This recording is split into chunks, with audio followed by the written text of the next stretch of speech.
என்னன்னு பார்த்தீங்கன்னா, நம்ம வந்து அந்த மனை வாங்கும் போகும்போது அந்த இடத்த பார்க்க நம்ம போகிறோம் அப்படின்னா கொஞ்சம் வந்து சகுனம் வந்து பார்க்குறது.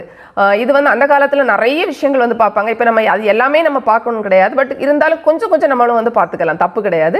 அதாவது நம்ம இப்போ போகிறோம் அப்படின்னா அந்த போகும்போது நமக்கு ஒரு நல்ல செய்தி வந்து வர்றது, இல்லை ஒரு நல்ல நிகழ்ச்சி ஏதாவது ஒன்று நம்ம கண்ணில் படுறது, குழந்தைங்க அங்கே விளையாடிட்டு இருக்கிறது, இல்லை பசுக்கன்று அங்கே வந்து மேய்ஞ்சிட்டு இருக்கும், இல்லைன்னா வந்து நல்ல நாய்கள் எல்லாம் விளையாடி ஓடி குதிச்சு அந்த மாதிரி பண்ணிட்டு இருக்கிறது, இல்லை சாமி விக்கிரகம் வந்து நமக்கு எதிராக வந்து அவங்க ஏதாவது ஊர்வலத்துக்கு அந்த மாதிரி கொண்டு போகிறது, இந்த மாதிரிப்பட்ட நல்ல நல்ல விஷயங்கள் எல்லாம் நம்ம கண்ணில் பட்டு அப்படின்னா அது ஒரு நல்லதாக நம்ம வந்து எடுத்துக்கலாம். அதாவது நல்ல சகுனம் மாதிரி எடுத்துக்கலாம்.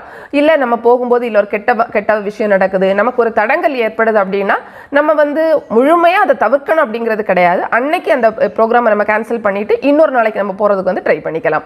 இந்த காலத்தில் போயிட்டு இதெல்லாம் பார்க்கணுமா அப்படின்னு கேட்டிங்கன்னா இன்னுமே வந்து நம்ம ஊரில் எல்லாம் வந்து இடம் வாங்க போகும்போது அதெல்லாம் பார்க்குறாங்க. நம்ம வேணா சும்மா சொல்லிக்கலாம், இல்லை அதெல்லாம் பார்க்க வேண்டாம் அப்படின்னு நம்ம